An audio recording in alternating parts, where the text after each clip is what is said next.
Pesan kepada anak-anak, jatuh air mata orang pangku semalam muslimat ketika Ustazah sebutkan, tolonglah dengan anak-anak kita bagi tahu mana ada ibu yang tidak memaafkan anak-anak. Semua ibu pasti maafkan anak. Itu lisan mak saya selalu sebut. Orang gila je yang kalau anak dia buat salah tak boleh maafkan. Kita dah menahan sakit 9 bulan 10 hari, keluar bertarung nyawa, darah terpercik di sana sini. Setakat anak sakitkan hati, takkan tak boleh maafkan. Ibu mesti maafkan anak-anak. Tapi mak saya pesan, mak ada Tuhan, kamu ada Tuhan, Tuhan yang sama, itulah Allah. Allah maha melihat, Allah maha mendengar. Allah tahu hati seorang ibu yang dilukai oleh anaknya muslimat.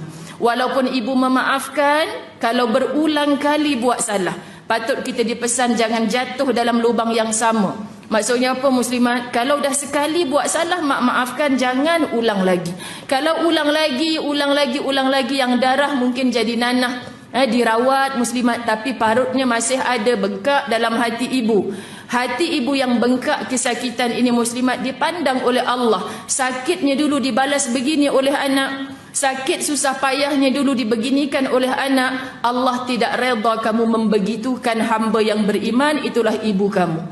Lalu duhai anak, takutlah kamu dengan ancaman Allah. Kamu telah menyakiti hati ibu yang mulia itu. Maka ibu lisannya memaafkan, takut Allah tidak memaafkan perbuatan kamu. Sebab tu pesan ke anak-anak, jangan takutkan anak-anak dengan makhluk. Kalau kamu buat macam ni, malulah mak dengan jiran. Kalau kamu buat macam ni, malulah kita dengan saudara-saudara kita. Ini takkan lekat di hati. Tapi kami selalu ditakutkan, ingat, kalau buat lagi, Allah tak pernah buta, Allah tak pernah tuli. Maka muslimat, kita akan berpisah jasad, tapi nanti dekat syurga bertemu balik. Kalau yang mati tu insya-Allah dalam baik, yang bakal mati ni pun teruskan kebaikan. Sebab tu hari ni anak cucu ziarah, buat apa saja kebaikan, niat untuk arwah nenek sekali sayang. Kerana apa? Kalau kita tak teruskan kebaikan nenek, kita takkan jumpa nenek. Berpisah ni perpisahan yang selama-lamanya. Hanya jumpa dalam syurga muslimat. Kalau tak masuk syurga, takkan bertemu. Takkan bertemu.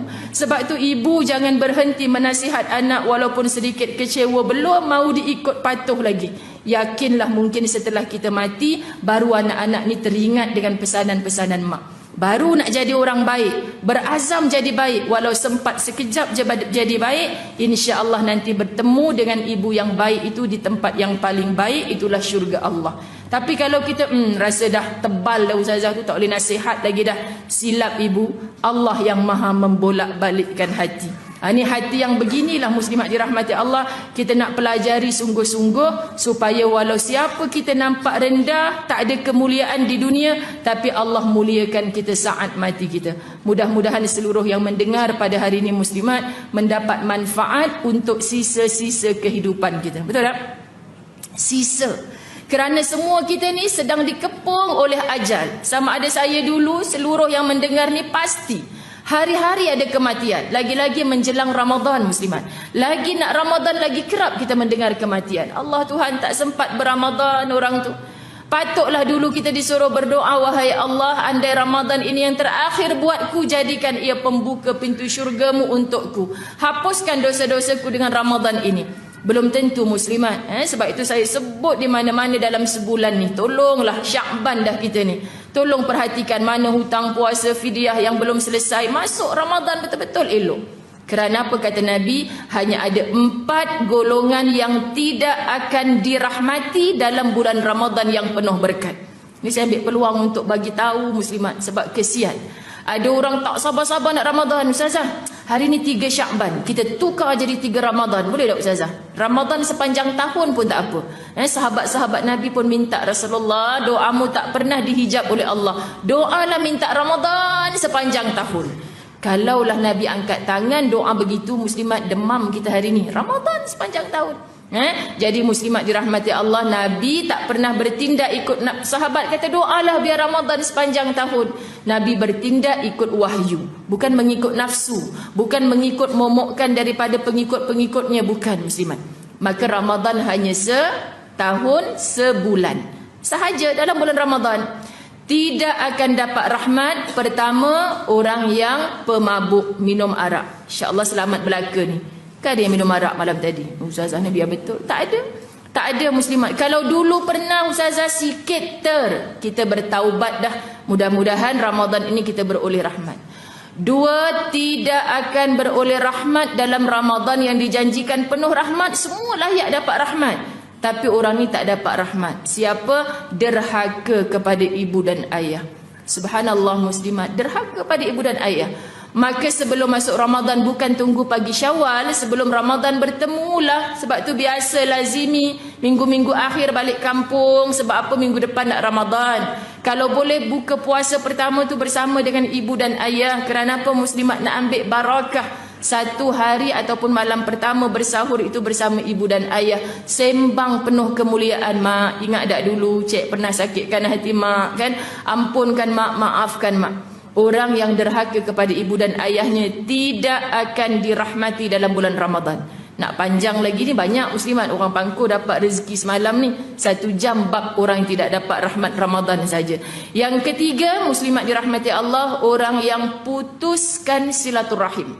Biar puasanya bagian nak rak, biar sedekahnya berganda-ganda, biar tarawihnya 20 rakaat tiap malam, tidak mendapat rahmat Ramadan sebab dia putuskan silaturahim.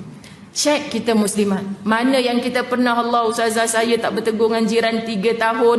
Petang ni hantar cekodok kat rumah dia, tolong. Tak buka pintu Ustazah kan. Ada besok try lagi. Nanti 29 Syakban try lagi. Ucapkan selamat berRamadan muslimat. Dia tetap tak buka pintu. Allah tahu tak kita sedang berusaha. Mudah-mudahan di sisi Allah selesai. Walaupun hamba Allah itu masih keras hati tak mau memaafkan. Tolong ibu jangan masuk ke Ramadan dengan ada yang putus silaturahim di kalangan kita. Macam mana nak tahu putus silaturahim ke tidak tu? Hati ada benci. Saya Ustazah 40 jiran tapi rumah hujung tu tak pernah bertegur siapa. Benci ke dengan tu? Tak, bukan benci sebab dia keluar pagi balik malam tak pernah jumpa. Itu bukan putus silaturahim. Orang yang putus silaturahim ni yang memang menyampah. Tengok tengah angkat kain, nampak jiran balik cepat-cepat masuk dalam rumah. Pasal apa? Ada benci lah tu. Muslimat, cek hati. Kalau ada benci hingga putus silaturahim, tolong perbaiki sebelum Ramadan. Akhir, ada sebesar zarah sifat dengki dalam hati. Ada dengki dalam hati, tak layak kamu mendapat rahmat dalam Ramadan. Siapa cakap? Nabi. Masya Allah muslimat. Tapi kita sibuk Ramadan Karim, penuh dengan kemuliaan Ramadan. Tapi perbuatanmu termasuk salah satu 4 golongan tu, Ramadan itu menjadi sia-sia, tidak layak kamu dirahmati Allah dalam bulan Ramadan. Maka muslimat Ustazah Zai dari hati menyeru sangat, tolong jangan ada yang masuk ke Ramadan dengan 4 golongan ini.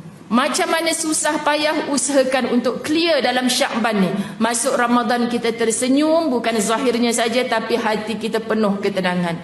Sebab buat amal sikit pun Masya Allah rahmat. Buat amal sikit rahmat. Orang yang dimatikan dalam suasana rahmat bulan Ramadan penuh dengan kemuliaan muslimat. Tapi kita mengharapkan indah si bulan tu mati bulan Ramadan, bulan penuh mulia. Tapi dia termasuk dalam 4 golongan ni, satu rahmat Allah pun tak sampai pada dia. Kesian. Jadi Ustazah kesian ni maksudnya tolong ingatkan. Sebab Ustazah Zai tahu dah, yang depan Ustazah ni tarawihnya insya Allah hebat, puasanya lagilah tak pernah tinggal, sedekahnya berganda-ganda dalam Ramadan. Sebab depan Ustazah ni semua orang yang on the way nak mencari jalan pulang bertemu Allah. Tak ada jalan lain muslimat. Hanya Allah, Allah, Allah, nak cari reda Allah. Jadi sayanglah muslimat kalau kita masuk ke dalam Ramadan masuk 4 golongan tu. Tolong sebar-sebarkan di mana-mana. Jangan berRamadan dengan salah satunya. Kita anak muslimat cepat-cepat minta kepada ibu dan ayah. Kalau kita ibu dan ayah, tolong nasihatkan anak-anak. Kamu dah berapa bulan tak bertegur dengan ayah kamu tu. Kamu nak masuk ke dalam Ramadan macam ni. Ayah nasihatkan, berapa lama dah kamu sakitkan hati mak. Kalau kita kakak, abang, adik nasihatkan adik-beradik kita, jumpalah mak ayah. Kesian kamu lapar dahaga bulan puasa tak dapat rahmat apa. Siapa cakap? Ustazah Zai pinjam kata-kata Nabi Muhammad sallallahu alaihi wasallam.